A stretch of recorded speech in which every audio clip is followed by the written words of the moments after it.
ఈ ప్రాబ్లం చూడండి. ఏ 44 milli Henry inductor is connected to 220 volts 50 Hz AC supply. Determine the RMS value of the current in the circuit. మన motive ఏంటి అంటే, ఒక inductor ఉన్నది. ఈ ఇండక్టర్కి కొంత ఇండక్టెన్స్ ఇవ్వడం జరిగింది.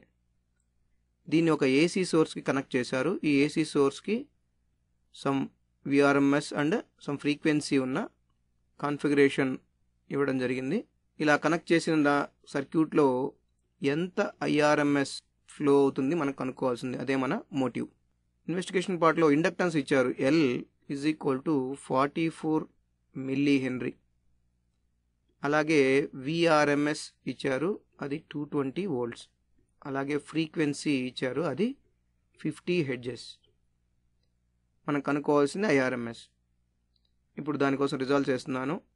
మనకు ఆల్రెడీ తెలుసు ఓమ్స్ లా నుంచి VRMS is equal to IRMS into resistance రాయాలి. అయితే ఇక్కడ మనం పెట్టింది ఇండక్టర్ కాబట్టి ఇంపిడెన్స్ రాయాలి. ఇంపిడెన్స్ని రిప్రజెంట్ చేసేది ఎలా అంటే ఎక్స్ఎల్. కానీ ఎక్స్ఎల్ అంటే ఏంటి అంటే 2πf ఇంటూ ఎల్.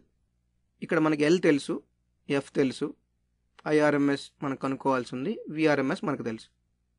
సో ఇప్పుడు నేను IRMS is equal to VRMS divided by 2πf into L.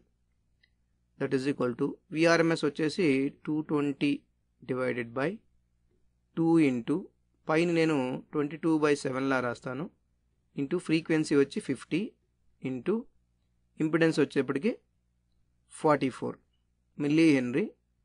అంటే దాన్ని 10⁻³ రాస్తాను. ఇక్కడ ఈ 7 న్యూమరేటర్లోకి వెళ్తుంది. 7 ఇంటూ 22 ఇంటూ 10 ఇంటూ ఇది 10⁻³ పైకి వెళ్తే 10⁻³ అవుతుంది. సో దీన్ని నేను 1000 రాస్తాను, divided by 2 into 22 into 50 into 44. 22 cancel అవుతాయి.